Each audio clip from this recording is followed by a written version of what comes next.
আসসালামু আলাইকুম, আমি দেলোয়ার। ফিরে আসলাম নতুন একটা টপিক নিয়ে। জোড়া লাগানোর জন্য নরম হতে হয়, আর জুড়ে থাকার জন্য শক্ত হতে হয়। মানুষের সঙ্গে যত মিশবেন ততই শিখবেন, সেটা হোক ভালো হোক খারাপ। মুখ আর মুখোশের মূল্য যখন বুঝে যায় তখন মানুষ একা হয়ে যায়। ভালো থাকার সিক্রেট কি জানেন? কারো কাছ থেকে এক্সপেকটেশন না রাখা। ভালো থাকতে হলে ইগনোর করা শিখতে হয়, তর্কে না গিয়ে চুপচাপ থাকা শিখতে হয়। কারণ তুমি দুনিয়াতে সবাইকে খুশি করার জন্য দায়িত্ব নিয়ে আসনি। নিজেকে ভালোবাসো শুরু থেকে শেষ পর্যন্ত, কারণ শেষ পর্যন্ত তুমি তোমার পাশে থাকবে। বাকি সবাই আসবে আর যাবে শ্বাস প্রশ্বাসের মতো।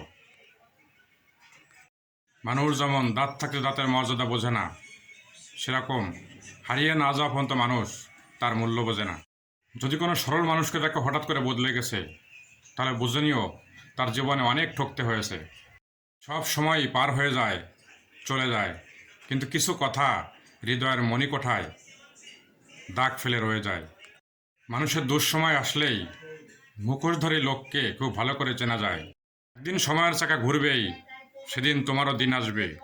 যারা সবসময় মিষ্টি কথা বলে তাদের থেকে সাবধান থাকুন, কারণ পিছন থেকে ছুরির আঘাতটা তারাই আগে মারে।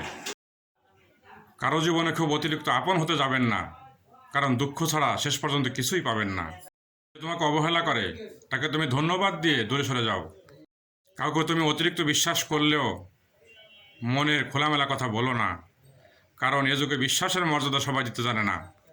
কিছু ভুল যেমন মানুষকে শিখতে সাহায্য করে, তেমনি কিছু আঘাত মানুষকে বদলাতে সাহায্য করে। ভুল রাস্তায় হাঁটলে যেমন বারবার হোঁচট খেতে হয়, তাই খারাপ মানুষের সাথে চললেও বারবার ঠকতে হয়। মুখের কথা এমন একটা জিনিস যা একজনকে ভালো রাখা যায়, আবার এমন কিছু কথা আছে যেটা বললে মানুষকে জিন্দা লাশ বানিয়ে দেয়।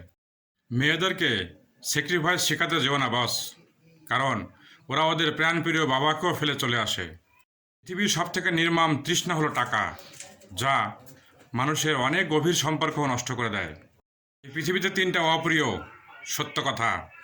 এক, কিছু যায় আসে না আপনি কত শক্তিশালী এবং কত বলবান, কারণ আপনার মৃত্যুর পরে আপনার এই ভারী লাশটা আপনি বহন করতে পারবেন না, সেটা অন্যকেই বহন করতে হবে।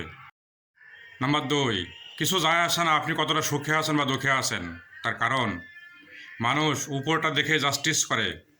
নাম্বার তিন, কিছু যায় আসে না আপনি কত টাকার মালিক, কয়টা বাড়ি আছে আর কয়টা গাড়ি আছে, কারণ রুমের ভিতর থেকে বাথরুম পর্যন্ত আপনাকে হেঁটেই যেতে হবে। তাই অহংকার নয়, অহমিকা নয়, নিজেকে জানুন, নিজেকে চিনুন, ভালো থাকার চেষ্টা করুন। ছোটবেলায় মায়ের মুখে ভূতের গল্প শুনে ভয় পেতাম, আর আজ দেখলাম ভূতের থেকেও ভয়ঙ্কর চারিপাশের মানুষগুলো।